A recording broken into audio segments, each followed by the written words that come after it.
Hello guys, কেমন আছেন সবাই?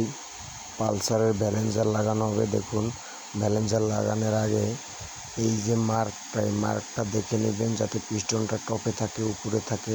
এই মার্কটা যাতে উপরে থাকে। তারপরে ব্যালেন্সারটা হাতে নেওয়া 2 প্যাচ দিবেন।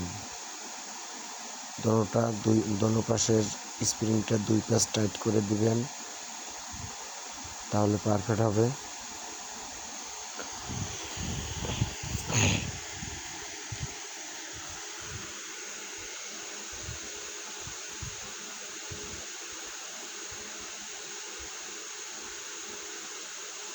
পাশে ব্যালেন্সারের স্প্রিংটা 2 প্যাচ দিবেন, দোনো পাশে 2 প্যাচ দিবেন, ওয়াশারটা দিয়ে নেবেন।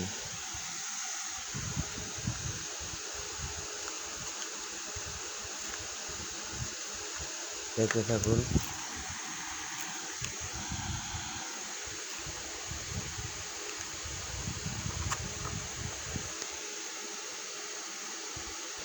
এই পিনিয়ামটা ডেকোরেট করে নেবেন।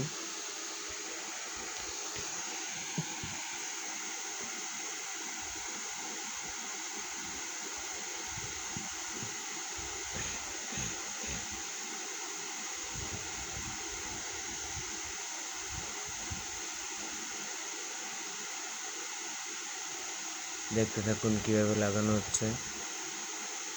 তারপরে এই পিনিয়ামটা দিবেন, তারপরে ক্লাস কেসকিটা বসাবেন। কেসকিটা বসানোর পরে কোনোটা এমনিতেই ঢুকে যায়, কিন্তু এটা একটু জাম বাজে, তাই জন্য একটু বাড়ি দেওয়া লাগবে। অনেকটা আছে হালকা একটু ঠেলা দিলেই ঢুকে যায়, কিন্তু এটা একটু জাম বাজে, তাই জন্য এটাকে বাড়ি দেওয়া লাগতেছে। বাড়িটা আস্তে দিবেন, যদি দেওয়া লাগে আস্তে দিবেন, যাতে ভাঙে না যায়।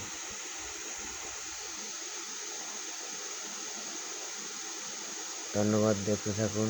চ্যানেলটা সাবস্ক্রাইব করুন।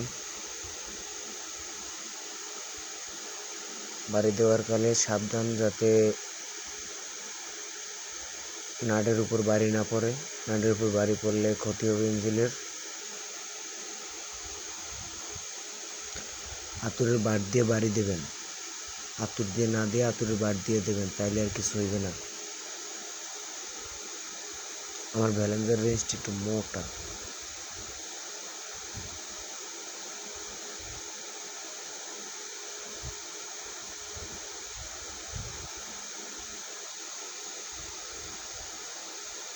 তারপর অসারটা দিয়ে নেবেন। অসারটা দেওয়ার পরে ক্লাসের বাটিটা বসাই দিবেন।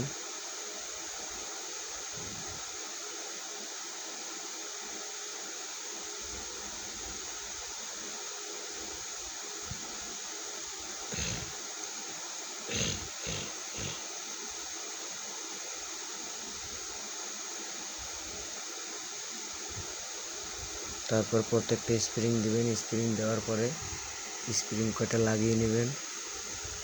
একটা জিনিস লক্ষ্য রাখবেন, যাতে স্প্রিং কয়টা প্রত্যেকটা স্প্রিং যেন সমান থাকে, পারফেক্টভাবে বসে। তা না হলে কিন্তু ক্লাসে ডিস্টার্ব দেবে, ক্লাস ধরে মজা পাইবেন না। চ্যানেলটা সাবস্ক্রাইব করুন, ফলো করুন, সাবস্ক্রাইব করুন। ধন্যবাদ, ভালো থাকবেন সবাই। তারপরে প্রত্যেকটা নাট ভালো মতো টাইট দিবেন।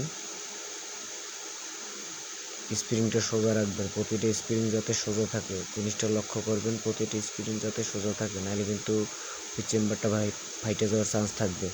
ধন্যবাদ, ভালো থাকবেন।